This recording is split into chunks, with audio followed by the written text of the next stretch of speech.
میں ایک سمجھانے کے لیے مثال دیا کرتا ہوں، یہ ایسے ہی سمجھیں کہ جیسے نکاح میں دو چیزیں ہیں، ایک ہے اعلان اور ایک ہے دو گواہ۔ شریعت میں اصل چیز اعلان ہے، اعلن النکاح، اصل اعلان ہے، یعنی آپ کے خاندان کے ہر فرد کو پتہ ہو کہ فلاں شوہر اور بیوی ہیں، ہر کسی کو پتہ ہو، اعلانیہ۔ یہ گواہی یہ اصل نہیں ہے، یہ بوقت مطالبہ ہے۔ وقت مطالبہ کا معنی ایک شخص کی بیوی ہے اور وہ شوہر ہے، وہ دونوں کے سفر پر ہیں، پولیس کو شکایت ہوتی ہے، کسی ہوٹل میں ٹھہرے ہیں، پولیس ان کو گرفتار کرتی ہے۔ یہ عورت کون ہے؟ کہتے ہیں میری بیوی۔ کیونکہ ثبوت بتاؤ۔ کہ جی میرا نکاح تو مسجد میں 1000 بندے کے سامنے ہوا تھا، کیونکہ ثبوت لاؤ۔ اب اس کو ثبوت میں اپنا نکاح نامہ پیش کرنا پڑے گا، اس میں دو گواہ بھی لکھے ہوئے ہوں گے۔ تو نکاح میں اصل اعلان ہے، یہ دو گواہوں کا ہونا یہ بوقت مطالبہ ہے۔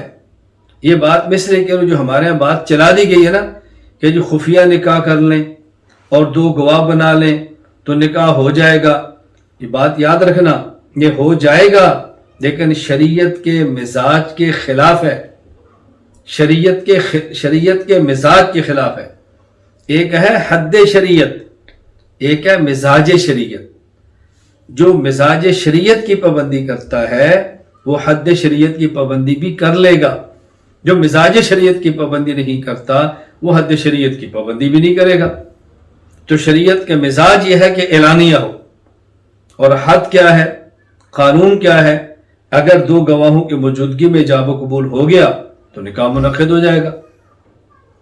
مزاج اور حد میں فرق سمجھنے کی کوشش کریں، اس لیے ایسے خفیہ نکاحوں کی حوصلہ شکنی کریں، حوصلہ شکنی کریں۔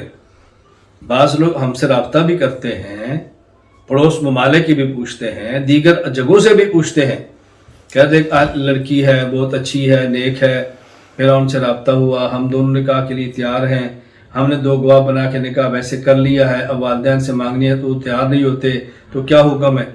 میں نے کہ اس حکم کا پتہ تب چلے گا جب تمہاری بیٹی ہوگی اور تم سے پوچھے بغیر کسی سے چھپ کر دو گواہوں کی موجودگی میں نکاح کر لے گی، اور پھر گھر میں آ کر کے ابا میں نے اسے نکاح کرنا ہے، تمہیں پھر سمجھ آئے گا کہ یہ حکم کیا ہے۔